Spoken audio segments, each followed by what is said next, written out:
नाजरीन, ये मैंने 50 रुपये का एक अंडा ख़रीद रहा हूँ। ठीक है, ये बच्चा रात के 11 से ऊपर का टाइम हो चुका है, बेच रहा है, ये अंडे बेच रहा है ये बच्चा। ठीक है बेटा, आ गया। और मैंने इस बच्चे को कहा कि मैंने अंडा नहीं लेना, मैं आपको 50 रुपये बगैर अंडे के देता हूँ, आप रख लो, चीज़ खा लेना।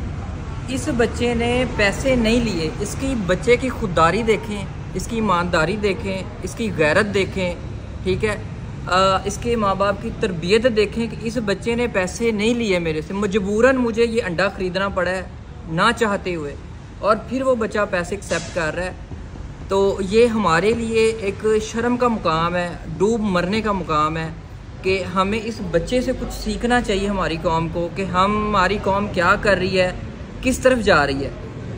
तो ये 50 रुपये की वैल्यू अगर किसी ने पूछनी है और समझनी है तो इस बच्चे से पूछें। वो ये 50 रुपये में से मेरा ख्याल है 10 रुपये बचेंगे इसको, उसके लिए ये मेहनत कर रहा है और रात के 11 बजे अंडे बेच रहा है। तो नाज़रीन, कोशिश किया करें, इस जैसी जो फैमिलीज़ होती हैं उन्हें तलाश करें और सपोर्ट किया करें। शुक्रिया।